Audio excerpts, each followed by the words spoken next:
Welcome everybody to part 5 of this YMFC 3D video session. In this video I'll explain the workings of a PID controller and how to implement it into the Arduino code of our multi-copter flight controller. But before we start I would like to show you something.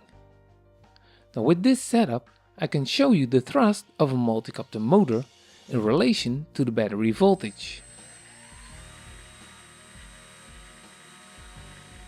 Now with a full battery, the thrust is approximately 250 grams. And as you can see, when the battery voltage drops, the thrust is significantly reduced.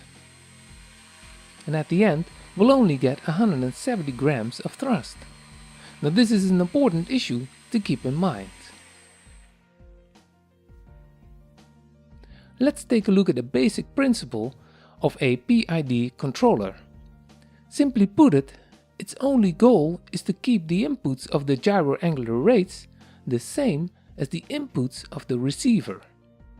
For example, if the pilot wants no movements, the gyro's angular rate also needs to be 0. To do this, the PID controller calculates the corrections for the 4 motors that are needed to keep the multicopter level. Now the PID algorithm can be written like this. Now this is very interesting, especially this thingy here and this part over here, but don't get intimidated by it. Translating the algorithm to Arduino code only takes 4 lines as shown here. But we get to that later. Now PID stands for proportional, integral and derivative. Now these 3 parts are calculated simultaneously and combine to one output signal. If we look at a proportional part, it simply calculates the difference between the gyro and the receiver and multiplies it with the gain. So if the pilot wants 0 movements, the receiver output is 0 degrees per second. When the gyro senses 10 degrees per second of movement, the output of the proportional controller is 10 if the gain is set to 1. The response of the output can be influenced by changing the gain. The integral controller calculates the difference between the gyro and the receiver and multiplies it with the gain. Now the result is added to the previous output of the integral controller. So if the receiver output is 0 and the gyro senses 10 degrees per second of movement, the output is 10 when the gain is set to 1. The next time the output will be 20, after that 30 and so on. The derivative controller calculates the current difference between the gyro and the receiver. The difference from the previous calculation is subtracted from the current difference and is multiplied with the gain. So when a receiver is set to 0 and the gyro's angular rate is 10 degrees per second, the current difference is 10. Now let's say that the previous difference also was 10, making the output of the derivative controller 0.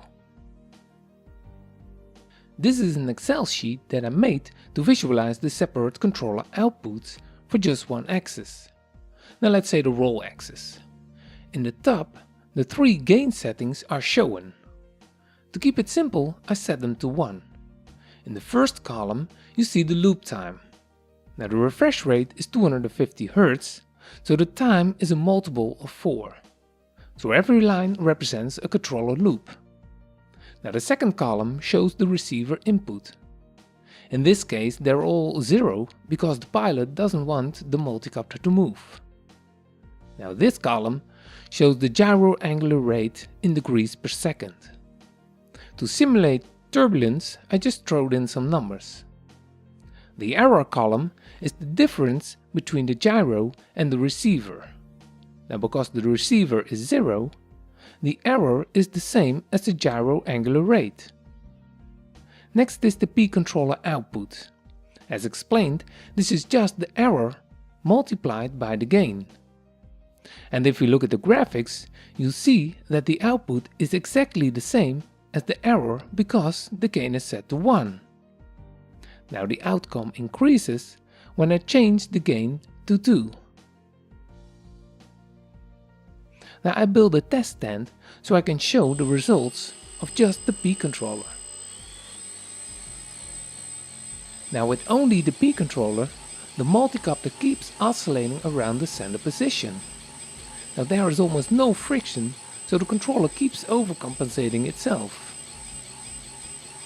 The output of the eye controller is the sum of the errors multiplied by the gain. So when the error is positive, the output of the eye controller increases.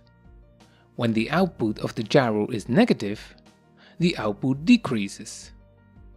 And as you can see in this example, the sum of the positive errors are the same as the negative errors, bringing the output of the eye controller back to zero.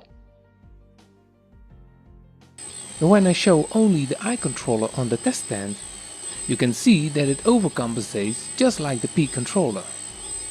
Only the oscillation is much slower because the output slowly increases. But it keeps overcompensating. Now when I keep it level at the start, there is no controller output. But when I pull it down, it starts to fight me until it is back in the same position as it was before.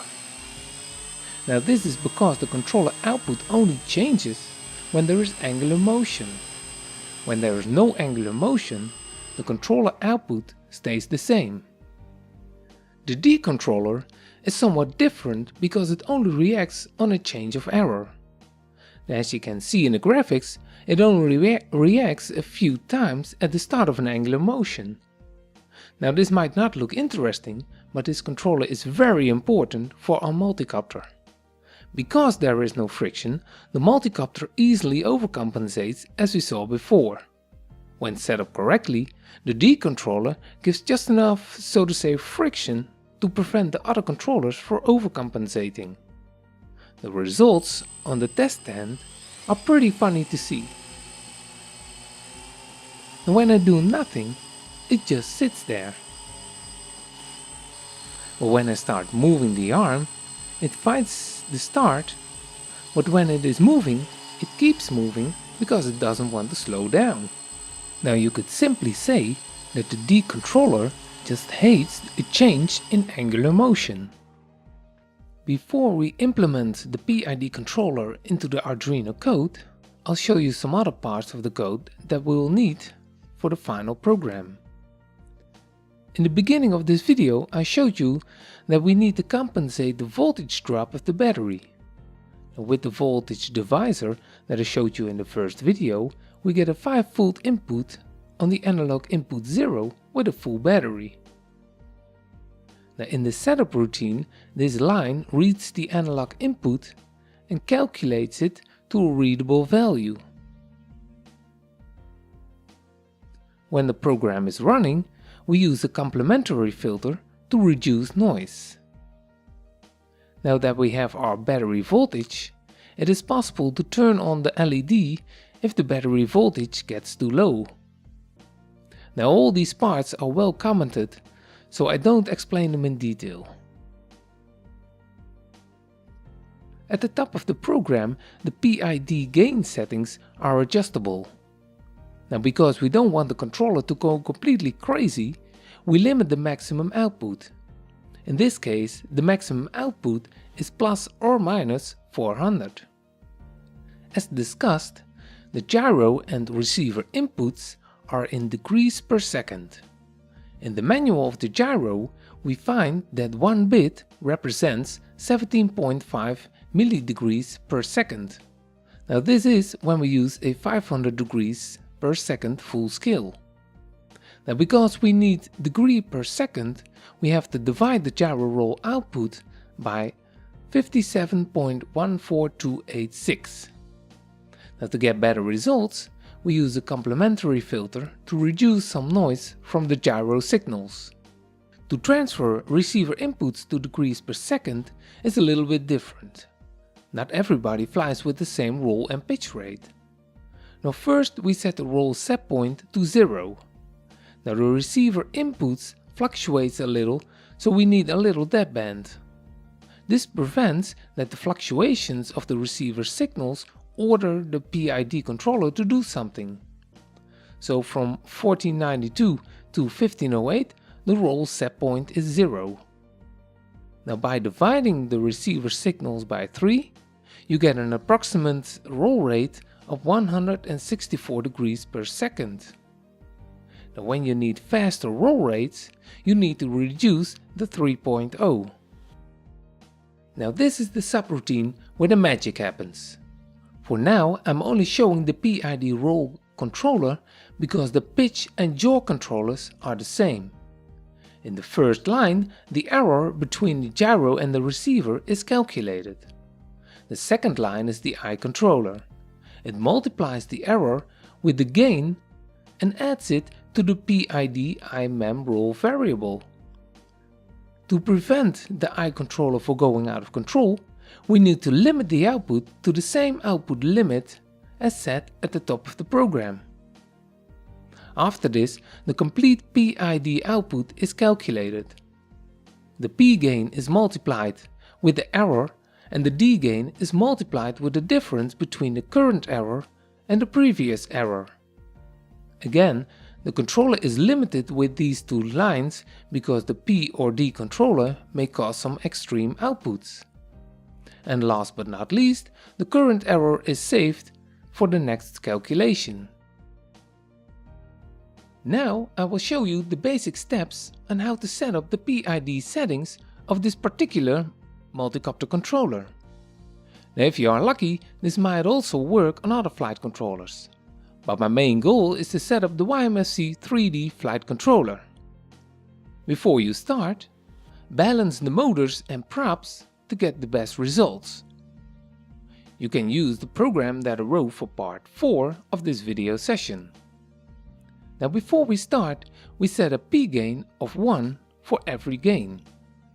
Hold the multicopter firmly in your hand and increase the throttle.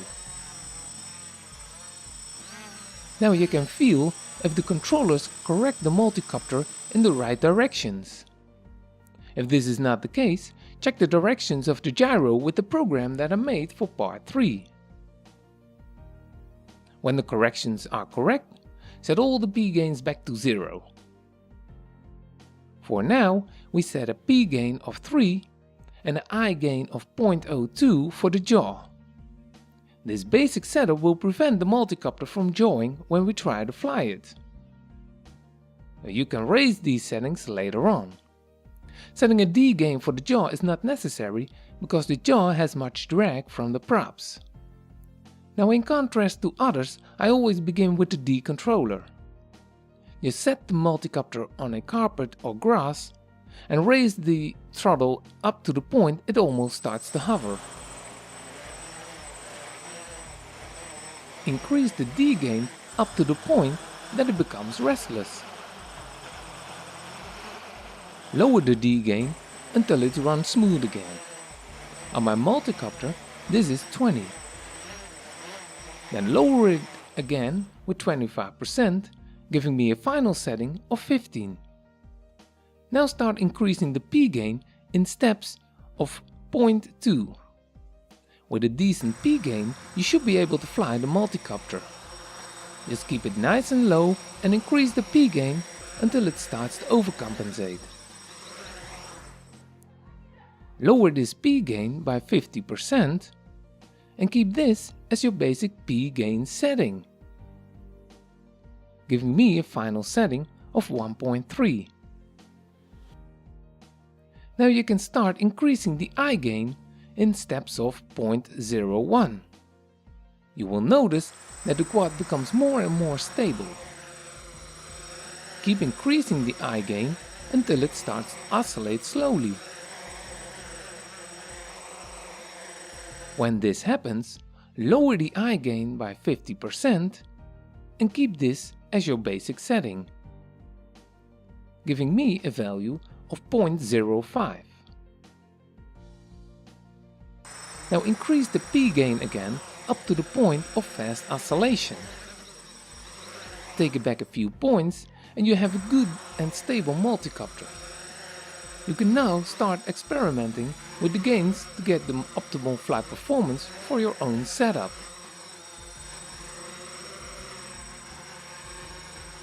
And this brings us to the end of this video. In the next part I'll show you the last bits and pieces and you can download the final Arduino program. If you have any questions, just leave them in the comments below and take the time to give this video a thumbs up if it was useful to you.